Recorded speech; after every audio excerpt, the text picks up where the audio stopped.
It is in the mind of God to end whatever troubles you. It is in the intention of God to frustrate to the end of whatever is in your life. Nothing is in your life permanent. I don't care whether the doctor says this is a virus, it is incurable. It's not God's opinion about it. God says, I will perfect that which concerns you. It means I will bring to an end whatever troubles you.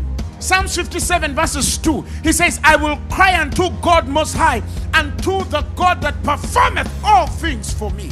The word there is Gamar, the God who performeth, the God who Gamars all things for me. He ends all the negative stuff for me. He ends all the frustrations for me. He ends all the reproach for me. He ends all the abuse for me. He ends all the troubles for me. He ends all the testations for me. He ends for me. He performs all things for me. And he shall send from heaven and save me from the reproach of him who would have swallowed me. He says, Selah.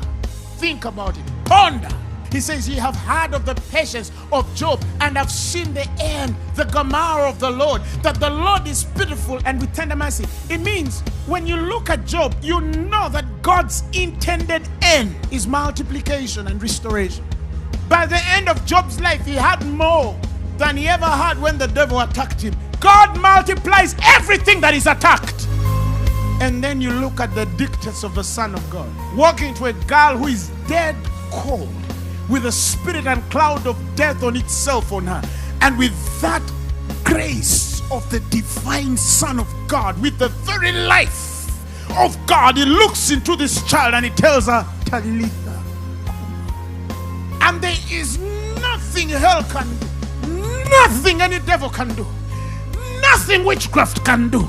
The heart pumped, the blood became warm, and the child sat up. That is the Jesus I believe. And this is love made perfect, that you might have confidence on that day. For as he is, so are we. May you say simple statements, but have very, very big results. May you confess the little things and let them become so big.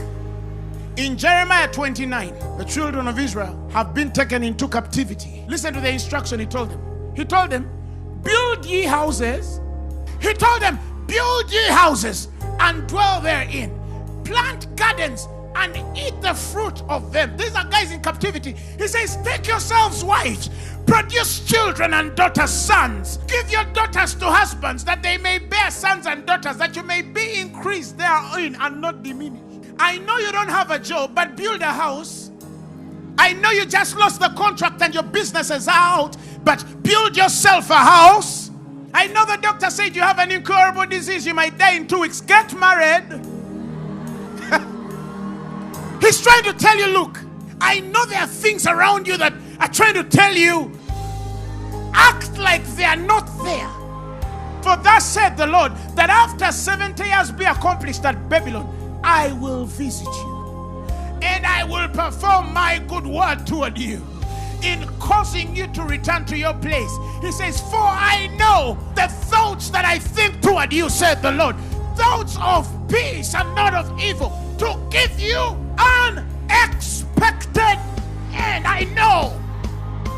You know, do something that shows that you believe God, that something will change for you. While we look not at the things that are seen, for the things which are seen are temporal, but the things which are not seen, they are. And here's the better news. We are a new creation. He has redeemed us from the hand of him that was mightier. That means for us, we don't even see the captivity. We don't even see that they fired us.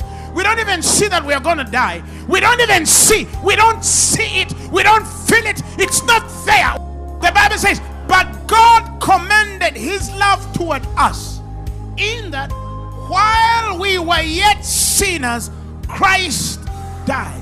Much more then, being now justified by his blood, we shall be saved from the wrath through him. If he didn't kill me when I was not born again, if he could not kill you when you did not have Jesus, oh, much more, you should have died.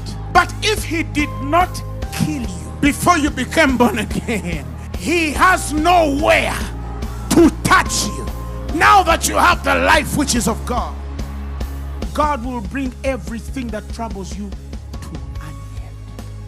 He performs all things for you. He shall perfect that which concerns you. And for more of this, join us every Thursday at Lugogo from 5 p.m. to 9 p.m. Finero, make manifest.